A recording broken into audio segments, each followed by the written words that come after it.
Dear viewers, welcome back. It's still the show Deen and Duniyah, and the topic is domestic violence. So we've been discussing about the issues we see around about domestic violence, and that reminds me of what Leslie Morgan said, and she was like, the abuses actually follow stages before they finally strike. She was like, first of all, they're going to show you so much love so that you'll trust them and then you'll become comfortable with them. Then they'll start to isolate you, start to stop you from doing what you like, taking you away from people that could rescue you. And then later on, they'll start threatening you that if you try leaving or try doing something, they're actually going to come after you. Then finally, they'll strike by maybe hitting you or, punching you in the face, all these things. And she was like, that was how her husband started. And everything was fine. Then later on, he started beating her up. And it became like a norm that he would normally beat her up maybe twice in a week. And she stayed there for a very long time. And then later on, she had to break the cycle. So it's really interesting to know that people that are really suffering from these things are still staying in the marriage or in the relationship or friendship or whatever type of ship. So I don't know. Can you tell us why? Okay. So like you said, you described narcissistic abuse. Okay. And when it comes to that specific type of abuse, it follows the stages that you mentioned, and the individual can actually break away at any point by making sure that they have strong support network. So that's why you should never neglect your support network when you get married. And beyond this, in Islam, we have been encouraged to do istishara, find it out before marriage. So like the case of the 30-year-old marriage you mentioned, if the first marriage was abusive and the parents of the girl and the girl herself had taken the time, the lady herself had taken the time to actually do their investigation properly, it would have revealed that this this exists for the former, yes, that this exists. So it's very important for us to, as an ummah, be more conscious about investigating who our children, both male and female, are about to get married to, so that we understand if there is an existing character trait in the family, or if the person has been married before, if there is an existing abuse, so that we can save ourselves years of heartache.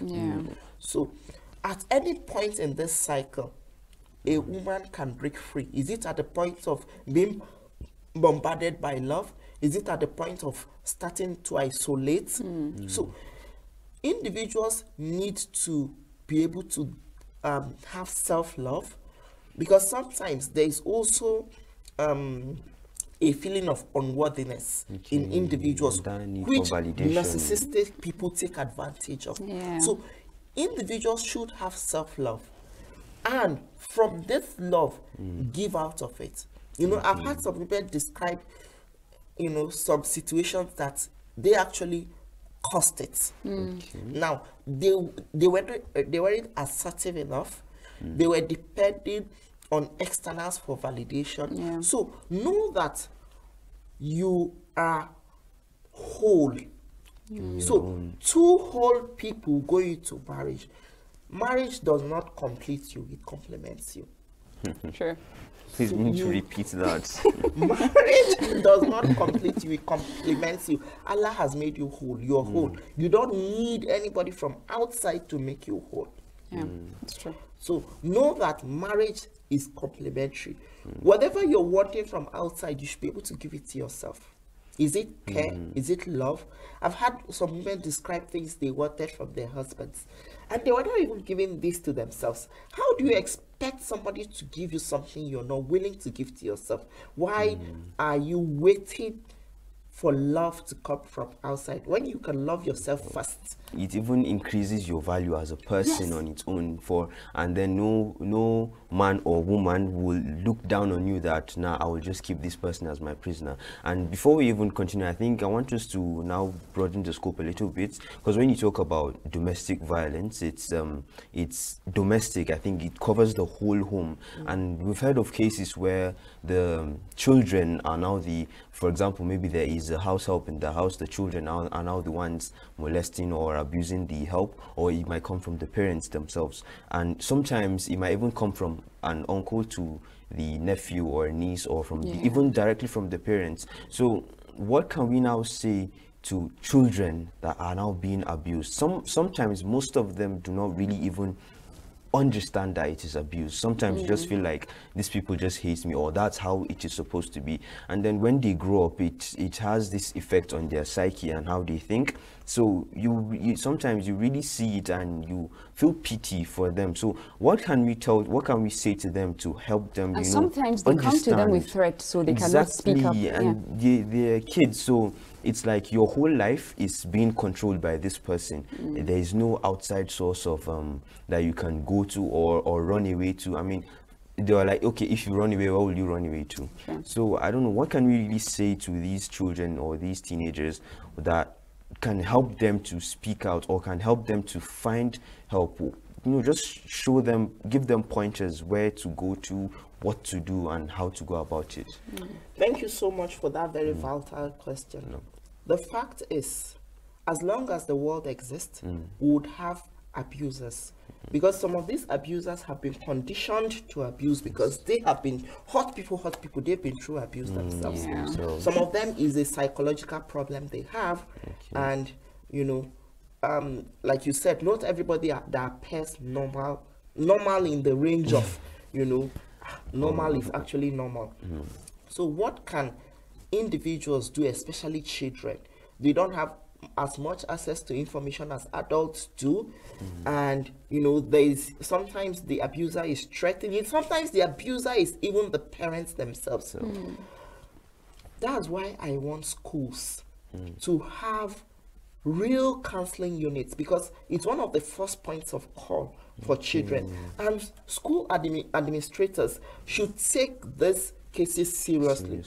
The counselors in schools should be well trained to be able to handle this sort of cases, to know the right, because if you tell them to go to human rights, they may not even know where to go. But if the school counselor is able to take these cases to human rights, the human rights should take school counselors up. They should provide maybe seed funding for escalating this sort of thing.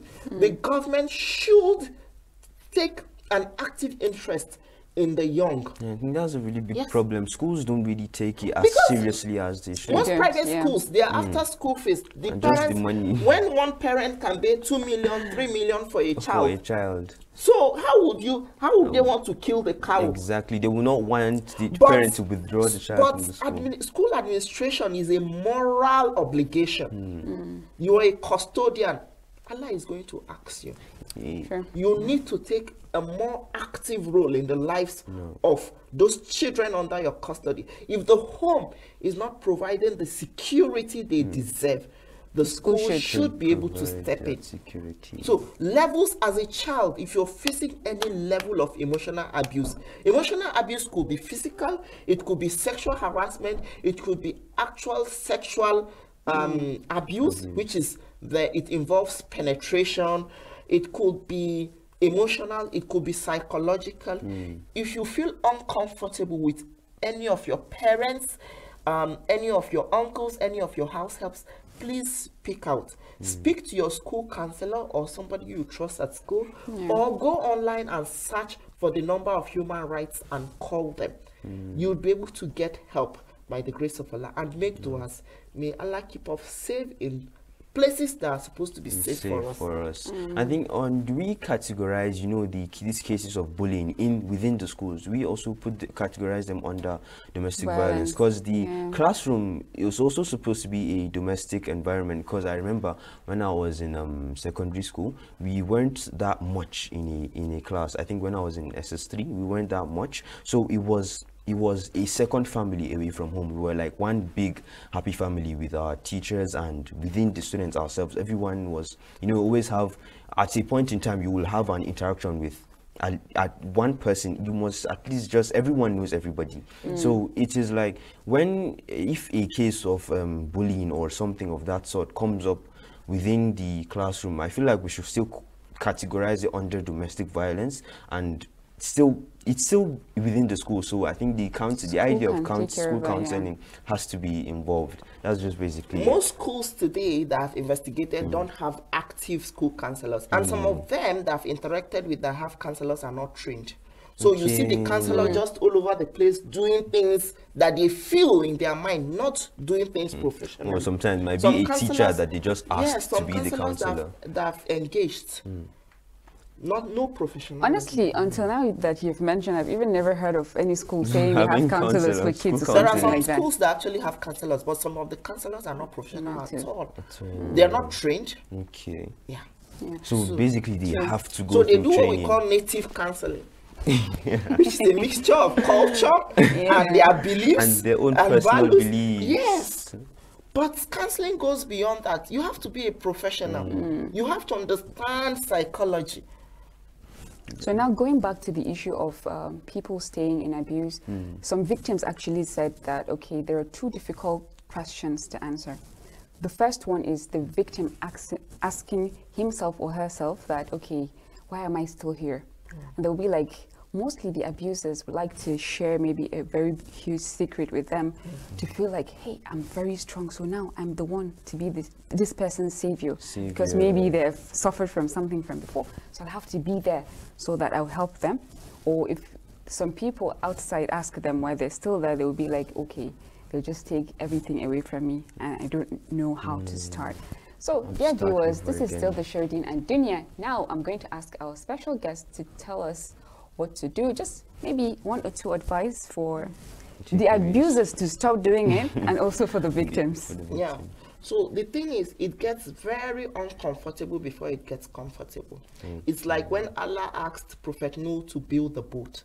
Sometimes getting out of a trial, this is a trial. Like I had, a lady come to me recently. She's a graduate, but her uncle was sexually harassing her. And it had gotten to the point where he said, give me the real goods or get out of my house. And I told her that you're a graduate, you have a choice. Go back to your parents, you have a parent, or do something, but don't stay in that environment. So sometimes it requires us changing environment. And she was, she was not too pleased with leaving the house. She said, I don't have a job, where do I go to? And from her profile, I could see that she was struggling with her faith in Allah because she felt abandoned. Because some of the questions abused people ask is, where was Allah when this was happening? Exactly. Why me? Why me? The question I asked her was, will the blind person or the deaf person or the lame person ask Allah, why me? These are your own unique trials. And Allah does not give you a trial that you do not have the resources to work at. Exactly. So it could be you building a boat. It gets very uncomfortable before it gets comfortable. You have to be your own source of strength. You have all the resources within you to fight that thing. Look at Nigeria. We are resource rich, but we're in an unresourceful state. So sometimes individuals have all the resources, but because of their mindset, they're not using the resources they have. Okay, so it's like when you They tell have people all the there resources. is light at the end of the tunnel, it doesn't mean you should keep on staying there and be hoping for that You light. have to should build your boat. build Because your own in boat. building the boat, you expand your muscle to be able to become that new person that is able to thrive and heal and transform. So see a family therapist to be able to help you through this. You need professional support. We offer those services as master coach coaching and mentoring help. So you can look us up and actually come to us for full heal, transform, and thrive session. Inshallah. I'd like to thank our dear guests for accepting our invitation. And inshallah, if we know anybody who needs help, we're going to refer them to you. And so we believe that you're going to accept our invitation in the future too. Yes, thank you so much. My Jazakumullahu pleasure. khair.